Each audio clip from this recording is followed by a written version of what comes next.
নমস্কাৰ, আজি আমি এনে এটা আসন কৰিবলৈ লৈছোঁ যি আমাৰ সম্পূৰ্ণ স্পাইনেল কৰ্ডৰ ওপৰত ইয়াত প্ৰভাৱ পৰিব। চাওঁ এই আসনটো আমি কেনেকৈ কৰিব পাৰোঁ। মই যেনেধৰণে বহিছোঁ ঠিক তেনেধৰণে আপুনি বজ্ৰাসনত বহি ল'ব। নেক্সট আপুনি এইটো পজিশ্যন ল'ব। এইটো পজিশ্যন লওঁতে ধ্যান ৰাখিব যাতে আপোনাৰ শ্বল্ডাৰৰ তলত আপোনাৰ হাতখন থাকে। এতিয়া আমি দীঘলীয়াকৈ উশাহ লওঁ আৰু কঁকালটো আমি ভিতৰলৈ সুমিয়াবলৈ এনেকৈ চেষ্টা কৰোঁ, তললৈ এনেকৈ সুমিয়াবলৈ চেষ্টা কৰোঁ। Ready, start. লাহেকৈ উশাহটো এৰিম। পিঠিটো আমি যিমান পাৰোঁ ওপৰলৈ নিবলৈ চেষ্টা কৰিম।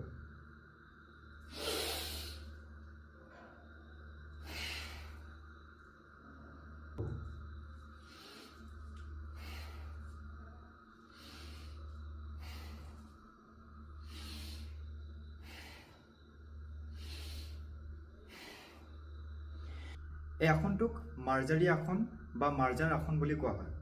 ইংলিছত ইয়াক কেট কেমেল বা কেট কাউ আদি বিভিন্ন ধৰণৰ নামেৰে জনা যায়।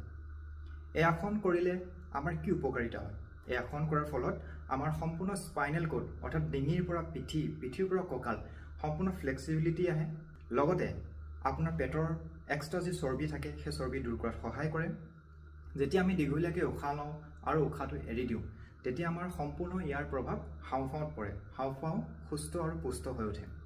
আৰু মই যে কৈ আছোঁ মাৰ্জাৰী বা মাৰ্জাৰ, এই শব্দটোৰ অৰ্থ কি আপোনালোকে যদি জানে কমেণ্ট কৰি জনাবলৈ নাপাহৰিব। এই আসনটো কৰাৰ আগত কিছুমান সাৱধানতা আমি ল'ব লাগিব। যদি ডিঙি, পিঠি বা কঁকালত আপোনাৰ অতিৰিক্ত বিষ থাকে তেন্তে এই আসন আপুনি লাহে লাহে কৰিব বা নকৰিব। ধন্যবাদ।